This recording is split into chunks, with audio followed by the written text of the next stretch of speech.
Hello అండి, అందరికీ నమస్కారం. కచ్చిపి టాక్స్ ఛానల్కి స్వాగతం. నా పేరు దీప్తి. సూర్యదేవర రామ్మోహన్ రావు గారి నవల్స్ చదవమని నాకు చాలా మెసేజెస్ వస్తున్నాయి. సో అందుకే ఈరోజు సూర్యదేవర రామ్మోహన్ రావు గారు రాసిన పెళ్లి కొడుకు లేచిపోయాడు అనే నవల్తో మీ ముందుకు వచ్చేసాను. ఇక లేట్ చేయకుండా మన నవల్లోకి వెళ్ళిపోదాం. మనిషి ముఖం అద్దం లాంటిది. ఒక మనిషి ముఖం ద్వారా ఆ మనిషి బాహ్య వ్యక్తిత్వం, అంతర్గత వ్యక్తిత్వం, కోపతాపాలు, కోరికలు, బలహీనతలు, ప్రవర్తన తెలుసుకోవచ్చు. మానవ ప్రపంచంలో కొన్ని కోట్ల ముఖాకృతులు కనిపిస్తాయి. ఒక్కొక్క ముఖం ఒక్కో రకంగా ఉంటుంది. అలాగే విభిన్నమైన ఆకృతులు కలిగిన ముఖాలు విభిన్నమైన నిజాలను చెప్తాయి. మనిషి ముఖాలు ప్రధానంగా మూడు రకాలు: గుండ్రటి ముఖం, త్రికోణాకృతి ముఖం, చదరపు ముఖం. గుండ్రటి ముఖం కలిగిన వ్యక్తులు మంచి ప్రవర్తన, కలుపుగోలుతనం కలిగి ఉంటారు. అలాంటి వ్యక్తులు తాము జీవితంలో సాధించాల్సిన విషయాలపై దృష్టి సారిస్తారు. కష్ట సుఖాలను, ఆటుపోట్లను తమ తెలివితేటలతో ఎదుర్కోవడానికి సంసిద్ధులై ఉంటూ ఇతరులకు ఉపయోగపడతారు. షార్ట్ టెంపర్మెంట్తో పాటు ఎమోషనల్గా ఉన్నప్పటికీ ప్రమాదరహితులుగా ఉంటారు. స్వాభావికంగా వీరు ఆలోచన పరులు. త్రికోణాకృతి ముఖం గల వ్యక్తుల్లో ఇగో ఉంటుంది. ఆ వ్యక్తులకు తమ పనుల పట్ల శ్రద్ధ ఎక్కువ. తమ స్వార్థ మనస్తత్వాన్ని కప్పిపుచ్చుకుంటూ ఎప్పుడూ ఆధిపత్యాన్ని కోరుకుంటారు. అపజయాలను ఎదుర్కోలేరు, సహించలేరు. తమ ఆజ్ఞలను ఇతరులు అనుసరించాలని కోరుకోవడం, మితిమీరిన కోపం వారి సహజ లక్షణం. వారికి తెలివితేటలతో పాటు అతి తెలివితేటలు కూడా ఉంటాయి, కానీ ఎక్కువగా నటిస్తారు. వీరిలో భార్యలకు దాసోహమయ్యే మానసిక పరిస్థితి ఉంటుంది.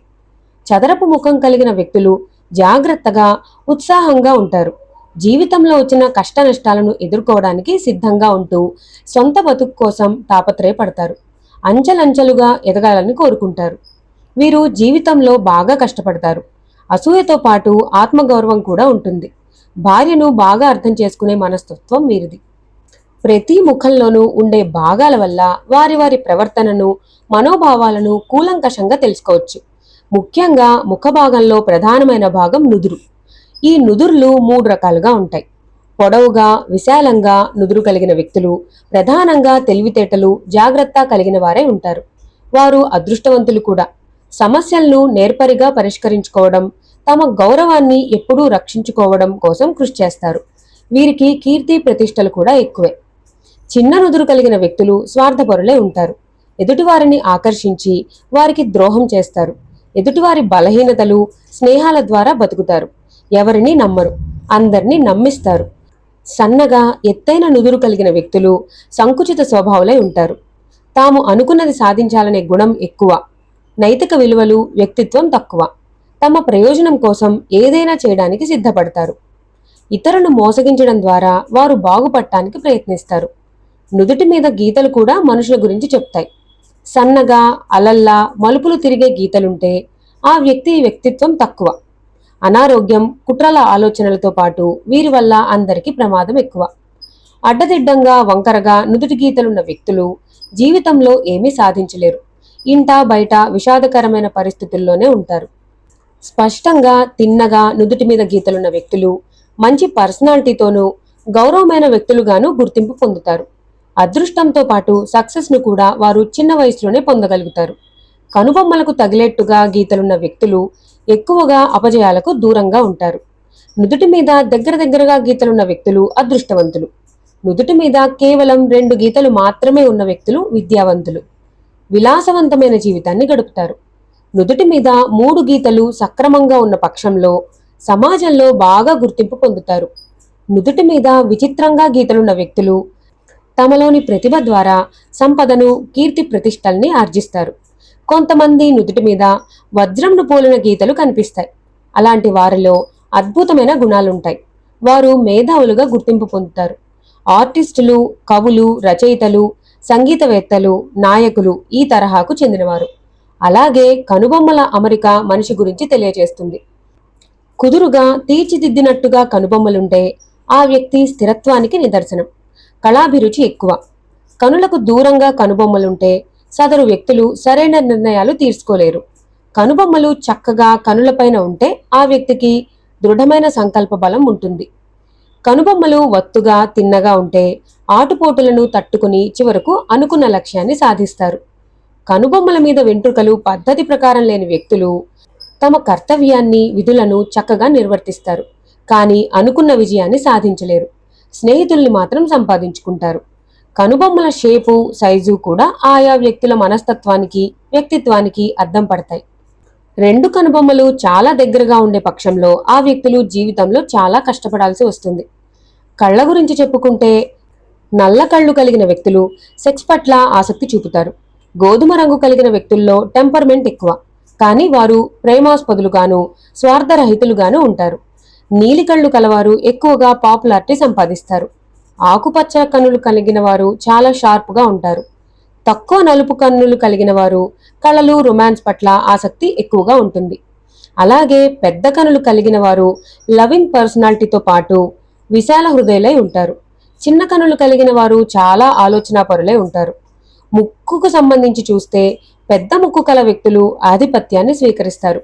చిన్న ముక్కు ఉండే వ్యక్తులు అనుమానం, అసూయలతో బాధపడతారు. బండ ముక్కు కలిగిన వారికి కోపం ఎక్కువ. గుండ్రటి ముక్కున్న వ్యక్తులు అబద్ధాలాడతారు.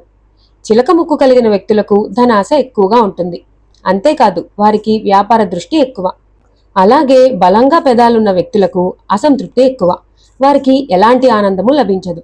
బరువైన పెదాలున్న వ్యక్తులు హృదయం మంచిది, వారికి త్యాగగుణం, సహాయ గుణం కూడా ఉంటుంది. విచిత్రమైన పెదాలున్నవారు తిండిపోతులుగా ఉంటారు. అలాగే గుండ్రటి చుబుకం ఉన్నవారు ప్రేమను ఎక్కువగా కోరుకుంటారు. అతని మాటలకు, చేతలకు మనుషులు లోబడిపోతారు. ఎగుడు దిగుళ్ళు లేకుండా చుబుకం ఉన్నవారు అసూయాపరులు, విపరీతమైన అహంభావం కలిగిన వారుగాను, విరుద్ధమైన ప్రవర్తన, వైవాహిక ఆకర్షణల గలవారుగా ఉంటారు. చుబుకం దగ్గర కొంత ఎడం కలిగిన వ్యక్తులు మంచి ప్రవర్తన కలిగి ఉంటారు. అందరికన్నా తామే అదుకులమనే భావనతో ఉంటారు. అవకాశాలను చక్కగా ఉపయోగించుకునే నేర్పరితనం ఉంటుంది. అలాగే పైనుంచి కింద వరకు తీర్చిదిద్దినట్టుగా ఉండే చెవులు కలిగిన వ్యక్తులు శారీరకంగా దృఢంగా ఉండటమే కాకుండా అందంగా కూడా ఉంటారు. తలకు దగ్గరగా చెవులున్న వ్యక్తులు సహృదయులు, ఆదర్శవంతులు, ప్రతిభావంతులే ఉంటారు. వేలాడుతున్నట్లుగా చెవులున్న వ్యక్తులు ఎంతో స్వార్థపరులు, మూడీ మనస్తత్వం కలిగి ఉంటారు. అణుచుకుపోయినట్లు చెవులున్న వ్యక్తులు కుటుంబ విషయాల్లో ఎక్కువ ఆసక్తి చూపుతారు. అలాగే చెవి పైభాగం విశాలంగా ఉన్న వ్యక్తులకు మంచి జ్ఞాపక శక్తి ఉంటుంది. అలాగే చెవి కింద భాగం చిన్నగా ఉన్న వ్యక్తులు మెత్తగా, జాలిగా, రీజనబుల్గా ఉంటారు. మామూలు సైజు కన్నా భిన్నమైన చెవులున్న వ్యక్తులు రాజకీయ నాయకులుగా గుర్తింపు పొందుతారు. విచిత్రమైన ఆకారంలో చెవులున్న వ్యక్తులు హింసకు అధికమైన ప్రాధాన్యత ఇస్తారు. తల మీద వెంట్రుకలకు సంబంధించి చూస్తే మెత్తగా, సన్నగా జుత్తున్న వ్యక్తులు జీవితంలో అభివృద్ధి కోసం కృషి చేస్తారు. ఎవరి మీద ఆధారపడకుండా జీవిస్తారు. నెత్తి మీద ఒత్తుగా, గట్టిగా జుట్టున్న వ్యక్తులు భయరహితంగా ఏ పనినైనా చేయడానికి ఎప్పుడూ సిద్ధంగా ఉంటారు. సన్నగా, గట్టిగా జుట్టు లేని వ్యక్తులు చాలా జాగ్రత్త పరులు. జీవితంలో సమస్యలను అర్థవంతంగా పరిష్కరించుకుంటారు. ఏదైనా పని చేసేటప్పుడు దాని విషయమై 1-2 సార్లు పూర్వాపరాలను విశ్లేషిస్తారు. చెప్పటం ఆపింది సౌజన్య. పాలరాతి శిల్పానికి మంచి గంధం రాసి వెన్నెలతో కడిగినట్లుగా ఉంటుంది సౌజన్య. ఆమె కేసి ఆశ్చర్యచకితురాలై చూస్తూ ఉండిపోయింది లత. వాళ్ళిద్దరూ ఇప్పుడు నందిగామ రైతుపేటలోని ఓ మేడ మీద గదిలో కూర్చుని మాట్లాడుకుంటున్నారు. పక్కనే ఉన్నటువంటి వంటగదిలో రాములమ్మ వంట పనిలో పూర్తిగా నిమగ్నమై ఉంది. ఈ బాడీ లాంగ్వేజ్ నిజంగానే నిజమంటావా? నిజమా? నిజమున్నారా? అక్కడి దాకా ఎందుకు? మన ఎకనామిక్స్ లెక్చరర్ నాగేంద్ర గారిని చూసావా? చూడకేం, ఆయనది చిర్రు జుత్తు, అవునా? అవును, అయితే చిర్రు జుత్తున్న వాళ్ళు అందరూ కాదు, కొందరు ఎప్పుడో ఎవరికో ఏదో ఒక నీతి సూత్రం చెప్పాలని చూస్తూ ఉంటారు. మంచి చెప్పడంలోనూ చెడు విశ్లేషించడంలోనూ తప్పులేదు. కానీ ఎప్పుడు చూసినా కనపడ్డ ప్రతి వారికి టైం సెన్స్ గురించి, కమ్యూనికేషన్ స్కిల్స్ గురించి, తన గొప్ప గురించి చెబుతూనే ఉంటారు వీళ్ళు. ప్రతి క్షణం అవతల వారిని తప్పు పడదామనే చూస్తూ ఉంటారు. ఎక్కువగా అదే పనిగా ఎదుటివారికి నీతి సూత్రాలు చెప్పేవారే ఎక్కువ అవినీతి పరులని మానసిక శాస్త్రవేత్తలు తేల్చి చెప్పారు. వారిలో ఒక్క మాట నిజముండదు, కానీ తాము చెప్పినవన్నీ నిజమేనని పదే పదే తమను తాము బలపరుచుకుంటూ ఉంటారు. ఎందుకంటే అవతలి వాళ్ళు నమ్ముతారో లేదో అన్న భయం వల్ల. తాము మాటిస్తే పాటించి తీరుతామని ఊదరగొట్టేస్తుంటారు, కానీ వారే మాట తప్పుతూ ఉంటారు. తమను తాము తెలివిగల వారిగా చిత్రీకరించుకోవటంలో తప్పులేదు. అవతల వారిని మాత్రం మరీ తెలివి తక్కువ వాళ్లుగా చూడటమే వారి తెలివి తక్కువతనం. సలహాలిస్తూ సహాయం చేసేవారికి స్నేహితులు పెరుగుతారు, చివరి దాకా మిగులుతారు. కేవలం సలహాలే ఇస్తూ తప్పులు పట్టేవారికి ఎవరూ ఎప్పటికీ మిగలరు. వీళ్ళెప్పుడూ కొత్త స్నేహితుల కోసం ఆరాటపడిపోతుంటారు. ఎందుకంటే పాత వాళ్ళు మిగలరు కనుక. చెప్పటం ఆపింది సౌజన్య. అవును సౌజన్య, నీకెన్ని తెలుసే?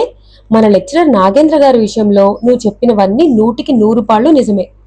ఎప్పుడు తమను తాము గొప్పగా చెప్పుకునేవారి ఎదుగుదల ఆగిపోతుందని, ఎప్పుడూ ఆత్మవిమర్శన చేసుకునేవారు అనుక్షణం ఎదుగుతూ ఉంటారని నేనెక్కడో చదివాను. నేను నాగేంద్ర గారి గురించి విన్నాను. తనకు 1,00,000 లాభం ఉంటే తప్ప పైసా మేలు చేయడం ఎవరికి. నాకు పిఎం తెలుసు, సీఎం తెలుసు, బుష్ తెలుసు, వాళ్ళు తెలుసు, వీళ్ళు తెలుసు.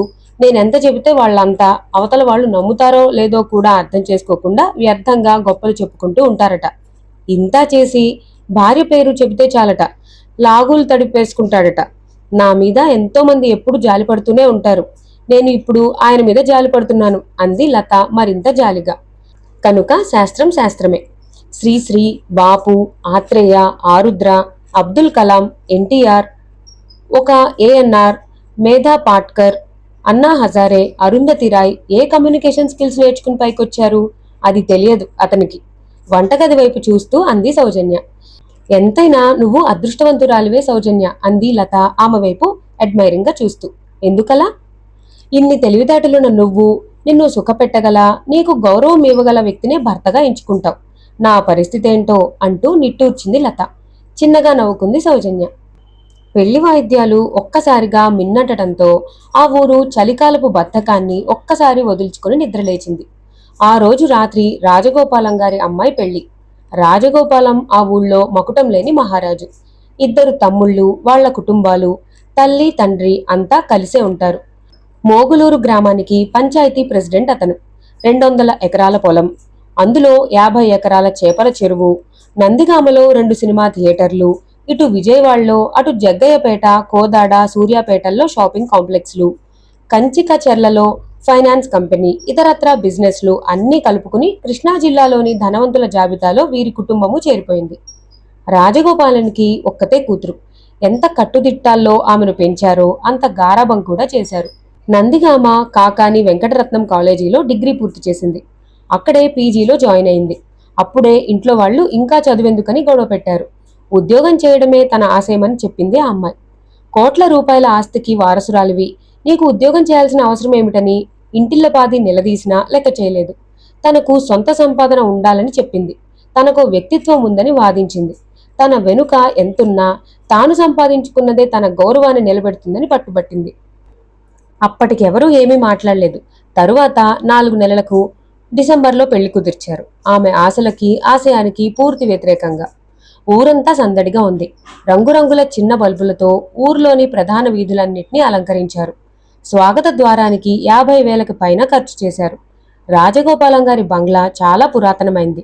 దాదాపు 2 ఎకరాల స్థలంలో ఇల్లు, చుట్టూ ఇంకో 2 ఎకరాల్లో తోట, పెరటు ఉన్నాయి. లైట్ల వెలుగులో రాజమహల్లా వెలిగిపోతున్న బంగ్లా బంధువులు స్నేహితులతో కిక్కిరిసిపోయింది. ఇంటి ముందు పెళ్లి మండపం అందంగా తయారు చేశారు. 9:40కే పెళ్లి ముహూర్తం కావడంతో ఒక పక్క వడ్డనలు సాగుతున్నాయి, మరో పక్క పెళ్లి ఏర్పాట్ల హడావిడి. రాజగోపాలం తమ్ముళ్ళు హరగోపాలం, వేణుగోపాలం హైరానాగా తిరుగుతున్నారు. విడిదింటి మర్యాదలు చూడమని వారికి అప్పగించాడు రాజగోపాలం. ఊళ్ళోని ఇంకో మోతుబరి ఇంట్లో పెళ్లి కొడుకు తరపు వాళ్లకి విడిది ఏర్పాటు చేశారు. పెళ్లి కొడుకు అవి కావాలి ఇవి కావాలి అని పేచి పెడుతున్నాడని నిమిషానికో వార్త రాజగోపాలం చెవికి చేరుతోంది. అయినా అతనేం ఫీల్ అవడం లేదు. నా అల్లుడు గట్టివాడే అని మీసాలు మెలేస్తున్నాడు. అన్నయ్య, పెళ్లి కొడుకు అంటూ తమ్ముళ్ళిద్దరూ రొప్పుకుంటూ చెమట పట్టిన మొహాలతో రావడం చూసి వాళ్ల వైపు ఆప్యాయంగా చూశాడు రాజగోపాలం.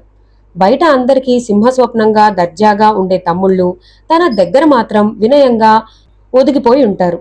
అన్న కూతురి పెళ్లని వాళ్లు పడుతున్న హైరాణాన్ని చూసి వారి అభిమానానికి మనసులోనే సంతోషించాడు. ఏంట్రా చెప్పటానికి సంకోచిస్తూ, పెళ్ళికొడుక్కి కోతి కావాలంట బిక్కమొహాలేసుకుని చెప్పారు. తను సరిగ్గా విన్నానో లేదోనన్న అనుమానంతో ఏంటి అన్నాడు రాజగోపాలం తిరిగి. ఇందాక నువ్వు విడిదింటికి వెళ్ళినప్పుడు ఏం కావాలన్నా ఆఖరికి కొండ మీద కోతినైనా తెప్పిస్తాం, మొహమాట పడకుండా అడగండి అని అన్నావంట కదా, అందుకే కోతిని తెప్పించమని ఒకటే గోల హరగోపాలం చెప్పాడు బిక్కముఖం వేసుకుని. అయినా రాజగోపాలం మొహంలో చిరునవ్వు చెక్కు చెదరలేదు. దానికంత గాబరా ఎందుకురా, మన వెట్టివాణ్ణి తీసుకువెళ్ళు, మామిడి తోపు నిండా అవే, అల్లుడి గారిని నిరాశపరచొద్దు అన్నాడు హుందాగా. సరేనంటూ హుషారుగా వెళ్ళిపోయారిద్దరు. తరువాత అరగంటకి పెళ్లికొడుకు పక్కన గొలుసుతో కట్టబడిన కోతి ఉందని, దానికి పెళ్లికొడుక్కి స్నేహం కుదిరిందని ఊరంతా వింతగా చెప్పుకున్నారు. పెళ్లి పందిరిలో కబుర్లు జోరుగా సాగుతున్నాయి. పెళ్లికొడుకు నాన్న ఎమ్మెల్యే అంట, అందుకే ఇంత పెద్ద పెద్ద గన్నులు పట్టుకుని వస్తాదుల్లాంటోళ్లు విడిదిలో అటు ఇటు తిరుగుతూ ఉన్నారు. ఆ ఎమ్మెల్యే అయితే ఏం గొప్పలే, మన గోపాలం గారు రాజకీయాల్లో లేరనే గాని వారికి మాత్రం ఏం తక్కువ? ఆ డబ్బు, హోదా, పేరు, ప్రతిష్టలు ఆయనతో ఎవరు తూగగలరు చెప్పండి? ఆ అంతేలే, జమాజెట్టిల్లాంటి తమ్ముళ్ళిద్దరున్నారు. వాళ్ల కింద బోలెడు మంది మార్బలం. పెళ్లి కొడుకుని తీసుకురండి. పురోహితుడు పెట్టిన కేకతో అందరూ నోరు మూసుకుని పెళ్లి కొడుకు వచ్చే ద్వారం వైపు ఆతృతగా చూడసాగారు. 5 నిమిషాలయ్యాక పెళ్లి కొడుకు వెనకాల పట్టుచీరలు సవరించుకుంటూ అందంగా ఆనందంగా రావాల్సిన ఆడవాళ్లు కంగారుగా పరిగెత్తుకొచ్చారు. అందరి మొహాలు ప్రశ్నార్థకంగా మారాయి. పెళ్లి కొడుకు కనపట్టం లేదు. బాంబులా పేలింది ఆ వార్త. కాసేపు అక్కడ నిశ్శబ్దం తాండవించింది. ఏంటి, మతుండే మాట్లాడుతున్నారా? పెళ్లికొడుకు తండ్రి రత్నాకర్రావు జయ్యిన లేచాడు. బాడీగార్డ్స్ పొజిషన్లోకి వచ్చి నిలబడ్డారు. అతని మొహం చూసి ఆడవాళ్లు జంకినట్లు నిలబడ్డారు. అంతా వెతికం, ఎక్కడా కనబడలేదు. బాబు ఏమయ్యాడో ఆందోళనగా అంది రత్నాకర్రావు భార్య. ఎవరికి కాళ్ళు చేతులు ఆడటం లేదు. మళ్లీ వెతకండి, విడిదిల్లు, బంగ్లా అంతా చెప్పి ఎంతో నిరాశగా కుర్చీలో కూలబడ్డాడు. అతని మొహంలో కత్తివేటుకు నెత్తురు చుక్కలేదు. క్షణాల్లో వార్త ఊరంతా చేరింది. రాజగోపాలం గుండె ఒక్కసారిగా జారిపోయింది. గబగబా మండపం దగ్గరికి వచ్చాడు. ఏంటి బావుగారు ఇది? ఆవేశంగా కోపంగా రత్నాకర్రావుని గట్టిగా నిలదీశాడు. ఆగవయ్యా, ఈ సమయంలో వాడు కనబడ్డం లేదని అసలే కంగారుగా ఉంటే. రాజగోపాలం పౌరుషం దెబ్బతింది. ఏంటాగేది? ఇంత ఇష్టం లేని వాడికి సంబంధం ఎందుకు కుదిర్చారు? పీటల మీదకు వచ్చాక పెళ్లి కూతురు లేచిపోవడం విన్నాం గాని పెళ్లి కొడుకు లేచిపోవడం ఎక్కడా వినలేదు హేళనగా అన్నాడు. రత్నాకర్రావుకి పట్టరాని ఆవేశం వచ్చింది. ఏమైనా అండానికి స్థానబలం లేదు. తప్పు తమ వైపు ఉంది. అందుకే అవమాన భారంతో కుంగిపోయి కూర్చున్నాడు. నేను ముందే చెప్పాను వాడికి ఇష్టం లేని పెళ్లి చేయొద్దని అతని భార్య ఏడుపు స్వరంతో అంటుంటే, నువ్వు నోర్ముయ్ గదిమాడు రత్నాకర్రావు. అప్పటికే వార్త ప్రచారంలోకి వెళ్లిపోయింది. పెళ్లి కొడుక్కి పెళ్లి ఇష్టం లేదంట. అంతేకాదు, ఎవరినో ప్రేమించాడట. ఆ ఊర్లో ఒక వీధిలో అప్పుడే ఊపిరి పోసుకుంటున్న గాలి వార్త. ప్రేమించడం కాదు, ఫారెన్లో చదువుకుంటున్నప్పుడు ఓ తెల్లమ్మాయిని పెళ్లి చేసుకున్నట్ట. ఇక్కడికొచ్చి గప్చుప్గా ఈ పిల్ల మెళ్ళలో తాళి కడదాం అనుకుంటే ఆ అమ్మాయి ఒప్పుకుంటుందా? అందులోనూ ఫారెన్లో ఆడోళ్లు గుండెలు తీసిన బంటులంటరా బాబు. గన్మెన్ తన వైపే చూస్తుండటంతో ఆ ఆసామికి మరి నోరు పెగల్లేదు. ఇది పెళ్లి మండపంలోని వార్త. ముందు మా అమ్మాయిని ఏం చేయమంటారో చెప్పండి. పీటల వరకు వచ్చిన పెళ్లి ఆగిపోయిందంటే ఎంత అవమానం. రేపు నేను ఈ జిల్లాలో ఎలా తలెత్తుకు తిరగాలి? రేపు ప్రతి ఒక్కరూ వీడి కూతుర్ని వదిలేసి పెళ్లి కొడుకు పారిపోయాడ్రా అని నా ముఖం మీద నవ్వితే నేనేం సమాధానం చెప్పుకోవాలి అని అంటుండగా భార్య వచ్చి అతని చెవిలో ఏదో చెప్పేసరికి శిలా విగ్రహమైపోయాడు. తెరిచిన నోరు తెరిచినట్లే ఉండిపోయింది. అపనమ్మకంగా భార్య వంక చూశాడు రాజగోపాలం. ఆమె నిజమే అన్నట్లు తలూపింది. వెనకాలే ఉండి ఆ వార్త విన్న ఆసామి కథ మంచి రసపట్టులో పడిందన్న ఆనందంతో పొంగిపోయి చంకలు గుద్దుకుంటూ పెళ్లి కూతురు కూడా లేచిపోయిందంట్రా అన్నాడు పెద్దగా. రత్నాకర్రావు రాజగోపాలం వంక చూశాడు. మొహం దించుకున్నాడతను. దగ్గరికి వచ్చి చిటికన వేలు వేస్తూ, అంత ఇష్టం లేని సంబంధం ఎందుకు కుదిర్చారు? పీటల మీద నుంచి పెళ్లి కొడుకు లేచిపోతే ఏదో విధంగా వెతికి పట్టుకుని వాడికి మళ్లీ పెళ్లి చేస్తాం. కానీ పెళ్లి కూతురు పీటల మీద నుంచి లేచిపోతే దాన్నెవడు చేసుకోడు వ్యంగ్యంగా అన్నాడు రత్నాకర్రావు. ఏం కూసావురా? ఆవేశంగా చెయ్యెత్తాడు రాజగోపాలం. సెక్యూరిటీ చుట్టుముట్టారు. ఊరి జనాలంతా రాజగోపాలాన్ని కవర్ చేశారు. పెద్దవాళ్లు ఇరుపక్షాల వారికి నచ్చ చెప్పటం ప్రారంభించారు.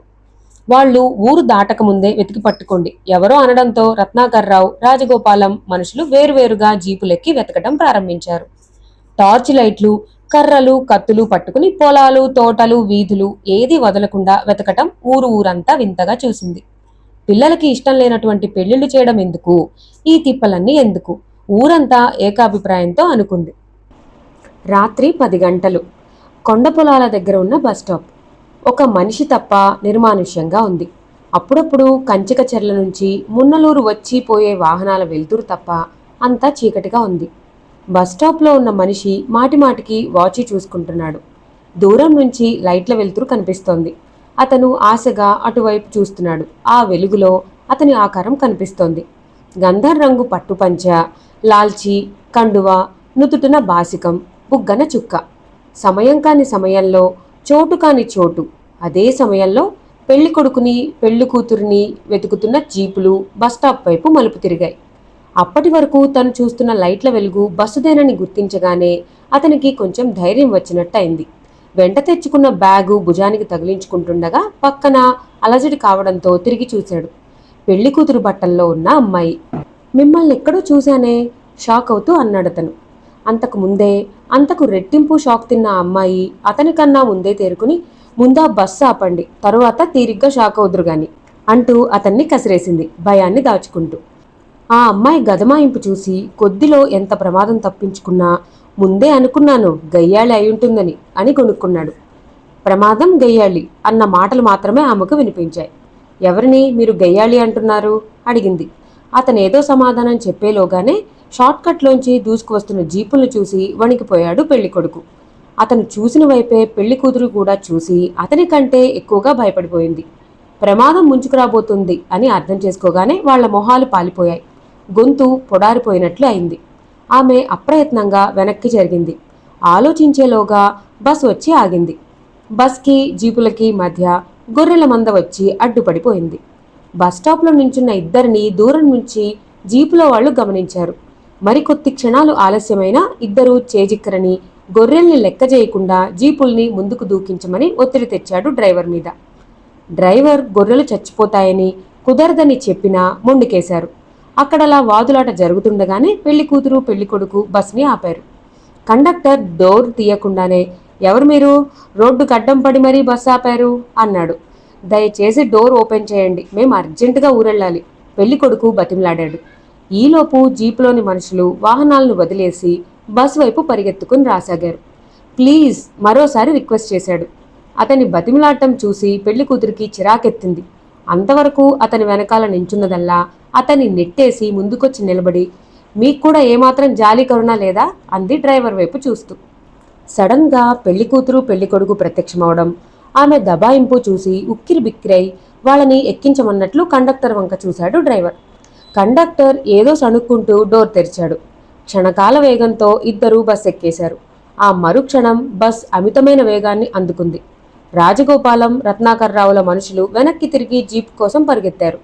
మీ వరస చూస్తుంటే పీటల మీద నుంచి పారిపోయిన బాపుతుల్లా ఉన్నారే అన్నాడు కండక్టర్.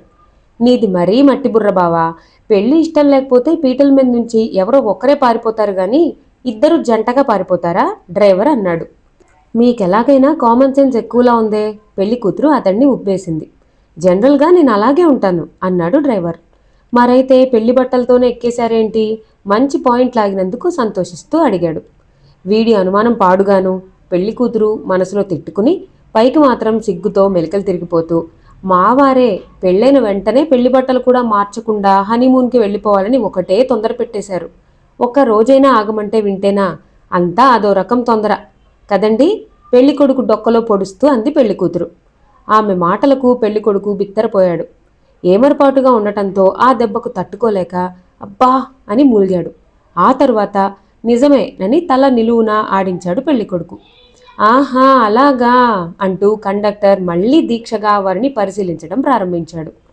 ఆమె చలికి తట్టుకోలేక కొంగు మెడ చుట్టూ కప్పుకుంది. అదే తనని రక్షించింది. లేకపోతే తాళి ఏదని అడిగేవాడేమో. వెధవ అనుమాన పక్షి తిట్టుకుంటూ చూస్తోంది. వామ్మో వామ్మో, ఈ పెళ్లి కూతురికి ఎన్ని తెలివితేటలు, ఆశ్చర్యపోయాడు పెళ్లికొడుకు. మీరు కూర్చోండమ్మా, వాడి మాటలకేం కాని డ్రైవర్ క్యాబిన్ పక్క సీటు చూపించాడు. పెళ్లి కూతురు విండో పక్కన కూర్చుంది. పెళ్లి కొడుకు పక్కన కూర్చోబోతుండగా మీరు వేరే సీట్లో ఆమె మాట సగంలో ఉండగానే చేత్తో ఆమె నోరు గట్టిగా మూసేశాడు. ఆమె గింజుకుంది. డ్రైవర్ అది సరసంగా భావించి ముసిముసి నవ్వులు నవ్వుకుంటున్నాడు. చివరికి అతని పట్టు నుంచి తప్పించుకుని హౌ డేర్ యూ మండిపడుతూ అంది. కండక్టర్ సంగతేమో కానీ కామన్ సెన్స్ మీకు లేదు. నీ మొగుణ్ణని మీరే వాళ్ళకి చెప్పారు. నేనిప్పుడు వేరే సీట్లో కూర్చుంటే వాళ్ళకు అనుమానం రాదా? చెవిలో గుసగుసలాడాడు పెళ్లికొడుకు. ఓ అవును కదా, అయితే మాత్రం ఆమె ఇంకేదో మాట్లాడబోతుండగా అంతలో కండక్టర్ టికెట్ ఇవ్వటానికి వచ్చాడు. అతను జేబులోంచి డబ్బు తీసి ఇచ్చాడు. ఆమె తన టికెట్ కోసం పర్సు తీస్తుండగా అతను హెచ్చరికగా ఆమె వైపు చూశాడు. కండక్టర్ వెళ్లే వరకు ఆగి 100 రూపాయల నోటు తీసి అతని ఒళ్ళోకి విసిరేసి, ఎవరి దయా మీద టికెట్ తీసుకోవాల్సిన అవసరం లేదు నాకు అంది ఆమె. అతనికి కోపం వచ్చింది. సీరియస్గా ఆమె వైపు చూశాడు. లెక్క చేయనట్టు తలెగరేసి కూర్చుంది. చెవిటికల్లు జంక్షన్లో బస్ ఆగడంతో బస్టాండ్లో అడుక్కుంటున్న ముష్టివాడికి ఆ నోటు ఇచ్చేశాడతను. కసిగా పళ్ళు నూరుకుంటూ కూర్చుందామె. తమ బస్ వెనకాలే వస్తున్న జీపులను చూసేసరికి ఇద్దరికీ పై ప్రాణం పైనే పోయినంత పనైంది. అయితే వాళ్ళు ఊహించినట్లుగా జీపుల్లో ఉన్న గ్యాంగ్ బస్ ఎక్కి తమని తీసుకువెళ్లకుండా తాపీగా జీపుల్లో కూర్చుని కులాసా కబుర్లు చెప్పుకుంటున్నారు. బస్సులో ఉన్న ప్యాసింజర్స్కి కొండంత ఆశ్చర్యం. పెళ్లికూతురు పెళ్లికొడుకు ఇద్దరు లేచిపోవడం ఏమిటి? లేచిపోయి పెళ్లి చేసుకుంటారు. పెద్దలే పెళ్లి చేస్తామని పెళ్లి ఏర్పాట్లు చేసినప్పుడు లేచిపోవటం దేనికి? బస్ కదిలింది. వెనకాలే జీపులు. కోదాడ వెళ్లేలోపు బస్ 2 సార్లు ఆగినా వాళ్లు తొందరపట్టం లేదంటే పెళ్లికొడుకు మనసులో ఫ్లాష్ వెలిగింది. అతను టెన్షన్ నుంచి రిలాక్స్ అయి తాపీగా సీట్లో జారగిలపడి సంతోషంతో విజిలేయసాగాడు. కోపంగా చూసింది అతని వైపు పెళ్లికూతురు. ఇంత టెన్షన్ భయంలో కూడా అతను కులాసాగా ఎలా ఉండగలుగుతున్నాడు? ఇలాంటివన్నీ అలవాటై ఉంటాయా? అమ్మో, పైకి మెత్తగా అమాయకంగా కనిపిస్తున్నాడు కానీ గుండెలు తీసిన బంటై ఉంటాడు అనుకుంది పెళ్లికూతురు స్వగతంలో. ఆమె చూపులు గమనించి, డోంట్ వరీ, మనం బస్ దిగే వరకు వాళ్ళు మననేమీ చేయరు. పబ్లిక్లో లేనిపోని రభస చేయడం వాళ్ళకిష్టం లేదు. ముఖ్యంగా ఈ బస్ మధ్య భాగంలో చూసావా? ఓ 10 మంది దాకా పోలీసులు అధికారులు ఉన్నారు. వాళ్ళీ బస్సులోనే ఎక్కటం మన అదృష్టం. సో మనం దిగే వరకు రిలాక్స్గా ఉండొచ్చు అన్నాడు పెళ్లికొడుకు. ఆ మాట విని సీటుకు ఆనుకుని కూర్చుంది. మరో క్షణంలో ఇద్దరి నోటి వెంట ఒకేసారి బుల్లెట్లా ఒకే మాట దూసుకువచ్చింది. ఎందుకు లేచిపోయి వచ్చారు? ముందుగా అతను సర్దుకుని, అదంతా పెద్ద కథ. బై నా పేరు సంజయ్. మీ పేరు? వెడ్డింగ్ కార్డులో చూసినట్లు గుర్తు. ఐ థింక్ సౌజన్య కదూ? సౌజన్య అని పిలవడం నాకు ఇష్టం లేదు. సౌజీ అంటాను అన్నాడు పెళ్లికొడుకు తాపీగా. జీవించేస్తున్నాడ్రా బాబు, తల తమాషాగా తిప్పుతూ మనసులో అనుకుంది ఆమె. నేను ఒక అమ్మాయిని మనసారా ప్రేమించాను. అయితే మా ఇంట్లో వాళ్ళు ఇష్టపడలేదు. బలవంతంగా మీకిచ్చి కట్టబెట్టాలని చూశారు అన్నాడు పెళ్లికొడుకు పెద్ద ప్రమాదం నుంచి బయటపడినట్లుగా. కట్టబెట్టడమంట. తనేదో అతనికన్నా తీసిపోయినట్లు పౌరుషంగా అనుకుంది పెళ్లికూతురు. చెప్పినా వినలేదు. పెళ్లి రోజు వరకు నా మీద నిఘా, అందుకే తప్పించుకోవాల్సి వచ్చింది. ఎన్నాళ్ల నుంచి ఆమెను ప్రేమిస్తున్నారు? ఎన్నాళ్ళ? లెక్కలు కట్టడం ప్రారంభించాడు. బహుశా మీరు అమెరికాలో చదువుకుంటున్నప్పుడు అయి ఉంటుంది అన్నది ఆమె. అప్పుడే నయాగరా ఫాల్స్ దగ్గర పరిచయం.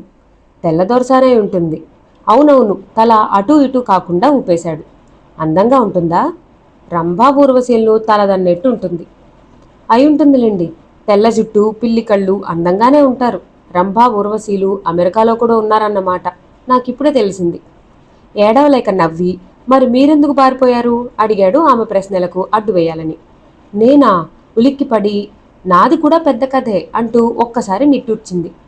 అనుకున్నాలేండి, చెప్పండి. నేను ఓ అబ్బాయిని ప్రేమించాను. అతనికి డబ్బు లేదని మా వాళ్ళు కాదన్నారు. అతను హైదరాబాద్లో ఉద్యోగం చేస్తున్నాడు. ఇప్పుడు తన దగ్గరికే వెళ్ళిపోతాను. మరి మీ తెల్లదొరసాని హైదరాబాద్లోనే ఉందా అడిగింది పెళ్లి కూతురు ఆసక్తిగా. అక్కడే ఉంది. ఉస్మానియా యూనివర్సిటీలో తెలుగు భాష నేర్చుకుంటోంది. ఓహో, ముందే మీకు అనుగుణంగా మార్చుకుంటున్నారన్నమాట అంది పెళ్లి కూతురు. ఒక్క భాష ఏంటి, కట్టు బొట్టు అన్నీ నా ఇష్టప్రకారమే గర్వంగా అన్నాడు పెళ్లికొడుకు. మేలిగో బాబోయ్, ఇలాంటి వ్యక్తిని భరించడం కష్టం మనసులో అనుకుంది పెళ్లికూతురు. ఈలోపు బస్ సూర్యాపేట చేరుకుంది. డ్రైవర్ టీ తాగటానికి లేచాడు. కండక్టర్ వీళ్లు కూర్చున్న సీటు దగ్గరికి వచ్చి అటూ ఇటూ వెతకటం ప్రారంభించాడు. మళ్లీ ఏ అనుమానం వీడి బుర్రలో తిరిగిందోనని ఇద్దరూ ఊపిరి బిగపట్టుకుని కూర్చున్నారు.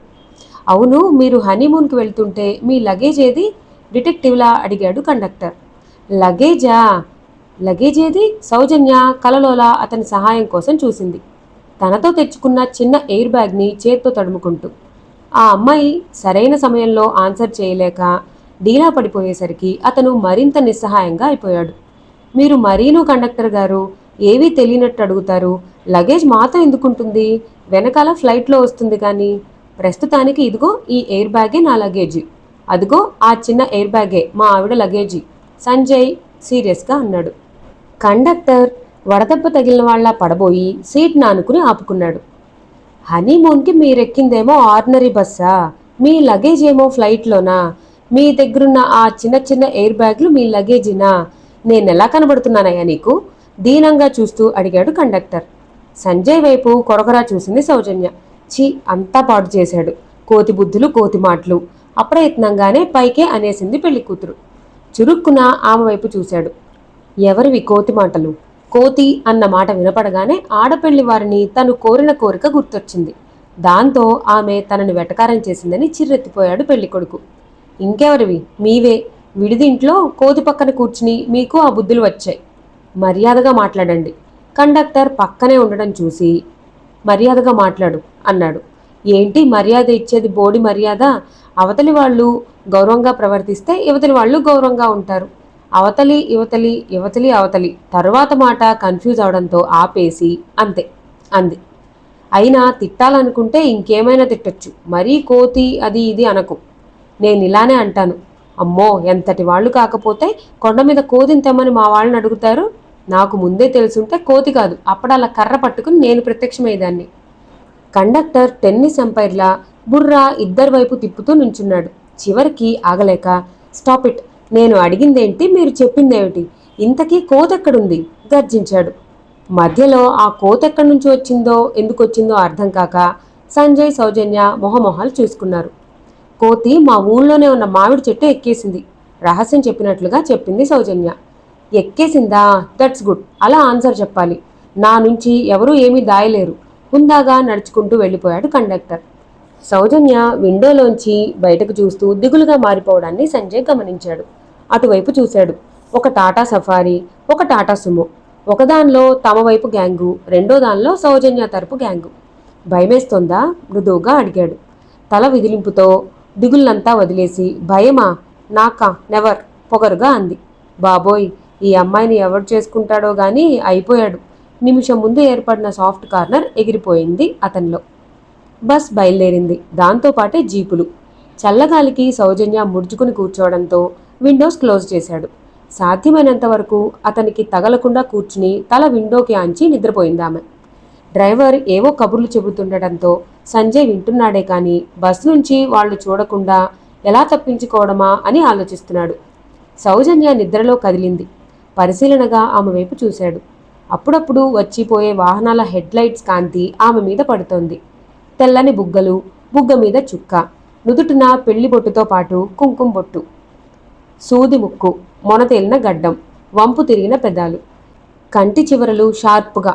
బాబోయ్, గయ్యాళితనమంతా ఆ అమ్మాయి మొహంలోనే ఉంది. కళ్ళు తెరిచి సీరియస్గా చూసిందంటే చాలు, భస్మమైపోవాల్సిందే.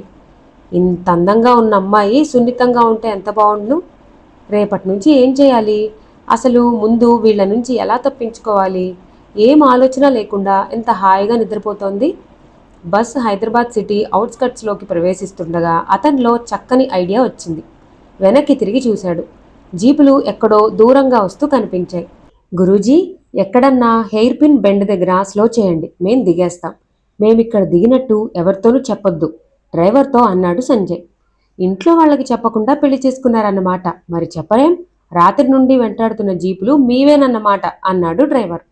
అవును డ్రైవర్ గారు, మీరు తలుచుకుంటే ఈ బస్ని విమానంలా నడపగలరు.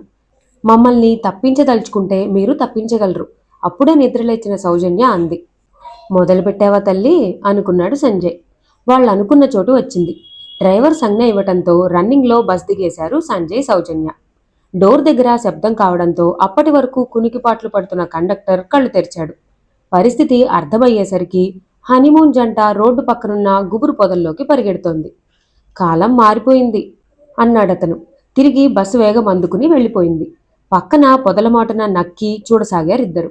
ఏమాత్రం సందేహం లేకుండా 2 నిమిషాల్లో జీపులు 2 బస్ని అనుసరించి వెళ్ళిపోయాయి. ఊపిరి పీల్చుకున్నారిద్దరు. సౌజన్య కేరింతలు కొడుతూ స్టెప్స్ వేస్తూ డాన్స్ చేయడం చూసి నవ్వుకున్నాడు సంజయ్. టెన్షన్ తీరిపోవడంతో ఆ ప్రాంతమంతా కలియ చూశారు. తామున్న ప్రాంతమంతా జీడి తోటలు. లేత వెలుగు దట్టంగా వ్యాపించిన మంచుని కరిగించటానికి గట్టి ప్రయత్నమే చేస్తోంది. మంచు పొగలాగా చెట్ల సందుల్లోంచి దూరంగా ఉన్న కొండల మీద క్లియర్గా కనబడుతోంది. వాతావరణమంతా చల్లగా ఉంది. అతను మెల్లగా ఏదో పాటని హమ్ చేస్తున్నాడు. కొంత దూరం నడిచి వెళ్ళాక సడన్గా ఆగాడు. ఆమె కూడా అతని వంక చూసింది. రాత్రి నుంచి ఈ వేషంతో ఇబ్బందిగా ఉంది అంటూ బుగ్గన చుక్క చెరిపేసి బొట్టు తుడిచివేశాడు. బ్యాగ్లోంచి బట్టలు తీసుకుని మార్చుకుంటుండగా చిచి, అసలు సిగ్గులేదు ఈ మనిషికి అనుకుంటూ సౌజన్య చెట్టు చాటుకి పరిగెత్తింది. ఓ నిమిషం అయ్యాక చూడకూడదనుకుంటూనే చూసింది. విశాలమైన ఛాతీ, దూరానికి కూడా గట్టిదనం కనిపించేలా సన్నటి నడుం. చూపులు తిప్పేసుకుంది. 2 నిమిషాలాగి చూసింది. అతనక్కడ లేడు. ఆమె గుండె గుబేలుమంది. ఏడి, ఇంతలోనే ఎక్కడికి వెళ్ళాడు? పరిగెత్తుకుని వచ్చి అంతా వెతికింది. దూరంగా భుజానికి బ్యాగ్ తగిలించుకున్న ఏదో ఆకారం మంచులో కలిసిపోతూ కనిపించింది. ఆదరా బాదరా ఆ ఆకారం వెనకాల పరిగెత్తుకుని వెళ్ళి అతనికి ఎదురుగా రొప్పుతూ నిలబడింది. చెప్పకుండా వెళ్ళిపోతున్నారేంటి? అంది. మనం నిజమైన మొగుడు పెళ్ళాలమా? టాటా బాబాయ్ చెప్పుకోవడానికి నా దోవన నేను వెళ్తున్నాను. మరి నేను? బిక్కమొహం వేసి అంది పెళ్లికూతురు. ఆమె ఆకారం అతనికి నవ్వు తెప్పించింది. వంటి నిండా నగలు, నలిగిపోయిన పట్టుచీర, వాడిపోయిన పూలు, జుట్టు రేగిపోయి, బొట్టు సగం చెరిగిపోయి చిన్నపిల్లలు అలిగినట్లు మొహం పెట్టింది. అచ్చం శోభనం పూర్తయిన పెళ్లికూతురులా ఉన్నారు అన్నాడు పెళ్లికొడుకు నవ్వాపుకుంటూ. యూ అంటూ అతని మీదకి వచ్చింది. చేతులడ్డం పెట్టాడతను. నాకిప్పుడు ఎక్కడికి వెళ్లాలో తెలియడం లేదు దిగులుగా ఓ బండరాయి మీద కూర్చుని అంది. మీరు ప్రేమించిన అతని దగ్గరికే వెళ్ళండి, ఇంకా దిగులెందుకు? కావలిస్తే నేను దింపుతాను పదండి.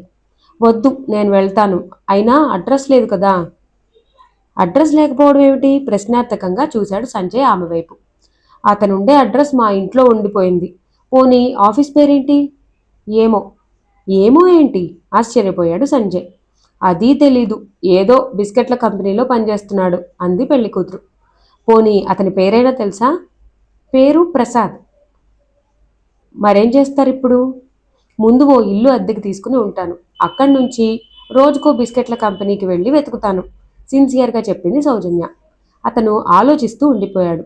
పమిట కొంగు మరింత దగ్గరికి చుట్టుకుంటూ, ఇంత మంచులో తడిస్తే జలుబు చేస్తుంది అనేది మా బామ్మ ముక్కు ఎగబీలుస్తూ అందామె. ఈ సుకుమారం బిహేవియర్లో ఉంటే బాగుండేది అనుకున్నాడు సంజయ్ స్వగతంలో. సరే, వెళ్ళి ఏదో ఒక హోటల్ రూమ్ తీసుకుని మీ ప్రియమైన ప్రసాద్ కోసం వేట ప్రారంభించండి అన్నాడు సంజయ్. మరి మీరు? అడిగింది సౌజన్య. నేను నా లవర్ దగ్గరికి వెళ్ళాలి కదా అన్నాడు. మరి నేను? అన్నది సౌజన్య. దానికి నేనేం చేయగలను? మీరేదైనా చేయాలి. నాకు ఇల్లు దొరికాక మీరు మీ దారిన వెళ్ళిపోవచ్చు ప్లీజ్ అంది సౌజన్య. కాసేపు ఆలోచించాడు సంజయ్. ఒంటరి ఆడపిల్లని ఇలా వదిలేసి వెళ్ళటం క్షేమం కాదని అనిపించింది. సరే, పదండి అయితే ఇంటి వేటలో పడదాం. ముందు ఓ లాడ్జ్లో రూమ్ తీసుకోవాలి అన్నాడు. Thank you. మీరు టింగురంగామని షోక్గా తయారయ్యారు. నేను ఈ అవతారంతో రావాలా? బట్టలు తెచ్చుకున్నట్లున్నారుగా, మార్చుకోండి. ఎక్కడా? ఇక్కడా? ఇది మీ రాణివాసము కాదు, మీరు యువరాణి కాదు. ప్రశ్నలు మానేసి పని చూడండి బ్యాగ్ తగిలించుకుని దూరంగా వెళుతూ అన్నాడు సంజయ్. ఇందాకట్లా వదిలేసి వెళ్ళకండి అంది సౌజన్య. వెనక్కి తిరగకుండానే అలాగే అన్నాడు. 5 నిమిషాల్లో వచ్చింది సౌజన్య. జీన్స్ ప్యాంట్, క్యాజువల్గా చెక్స్ షర్టు వేసుకుని ఉంది. జుట్టు ఫ్రీగా వదిలేసింది. ఒంటి మీద ఉన్న రకరకాల ఆభరణాలు అన్నీ తీసి బ్యాగ్లో పెట్టేసింది అప్పటికే. ఇద్దరూ సిటీలోకి అడుగుపెట్టారు. 3 స్టార్ హోటల్లో రూమ్ తీసుకుని అద్దె ఇంటి కోసం వేట ప్రారంభించారు. అబ్బాయి తప్పించుకున్నాడన్న వార్త చేరగానే రత్నాకర్రావు సెల్ ఫోన్ విసిరికొట్టాడు కోపంతో. నేను ముందు నుంచి చెబుతూనే ఉన్నాను, అబ్బాయికి ఇష్టం లేని పెళ్లి చేయొద్దని. మీరు వింటేగా? అతని భార్య ప్రభావతి బాధగా అంది. అదంతా వదిలేయి వదినా, రాజగోపాలం లాంటి పెద్ద మనిషితో తగాదా అయింది. అదెలాగా? రత్నాకర్రావు తమ్ముడు అన్నాడు భయంగా. ఎవర్రా పెద్ద మనిషి? నన్ను, నా కొడుకుని అడ్డమైన మాటలు అన్నవాడు పెద్ద మనిషా? ఎమ్మెల్యేనన్నా ఇది కూడా లేకుండా ఇష్టం వచ్చినట్లు వాగాడు. అక్కడికి ఆయన కూతురేదో పద్ధతిగా ఉన్నట్టు. అయింది చాలు, ఇంకెందుకులేండి ఆడపిల్లని కూడా తిట్టటం, ప్రభావతి వారించింది. మన వాళ్ళందరినీ అక్కడే ఉండమని సంజయ్ కోసం వెతికించు అతని చెల్లి సలహా ఇచ్చింది. అదే చెప్పాను, బాబుతో కాకుండా వెనక్కి తిరిగి వస్తే మీకు ఈ భూమి మీద నూకలుండవని వాళ్లకు గట్టిగా వార్నింగ్ ఇచ్చాను అన్నాడు రత్నాకర్రావు మనసులో చెలరేగుతున్న ఆందోళనను దాచుకుంటూ. అక్కడ కొద్దిసేపు నిశ్శబ్దం అలుముకుంది. ముందు నుంచి సంజయ్ పెళ్లి వద్దంటున్నాడే కానీ ఎందుకు వద్దో చెప్పలేదు. పిల్లలు ముందు ఇలాగే అంటారులే అనుకున్నాను బాధగా అన్నాడు రత్నాకర్రావు. ఎవరినన్నా ప్రేమించాడేమో తమ్ముడి భార్య సాగదీసింది. రత్నాకర్రావు చురుగ్గా చూడటంతో చాటుకు తప్పుకుందామా. అది కూడా చెప్పలేదు. పిచ్చి సన్నాసి, ఎన్ని తిప్పలు పడుతున్నాడో. మీ బండ వెధవల్ని వాణ్ణి దడిపించొద్దని చెప్పండి ప్రభావతి అంది బాధగా. వాడు పిచ్చి సన్నాసా? కుటుంబపు పరువు ప్రతిష్టల్ని నట్టేట ముంచి తన స్వార్థం తను చూసుకున్నాడు. డాడీ, అన్నయ్యనేమీ అనకు. సంజయ్ చెల్లెలు మధ్యలో అడ్డు తగిలింది. వాణ్ణి నేనేమీ అన్నమ్మా, రేపు అందరూ నన్నే అంటారు, ఎలా సమాధానం చెప్పుకోవాలో బాధగా తలదించుకున్నాడు. అతను నా స్థితిలో చూసి అందరి మనసులు బరువెక్కాయి. ఇప్పుడు మన నవలకి ఒక చిన్న బ్రేక్ ఇద్దామండి. తర్వాత ఏం జరగబోతుందో మనం నెక్స్ట్ భాగాల్లో తెలుసుకుందాం. ఈ నవల మీ అందరికీ నచ్చినట్టయితే నా ఛానల్ని ఖచ్చితంగా సబ్స్క్రైబ్ చేసుకోండి. Thank you for watching.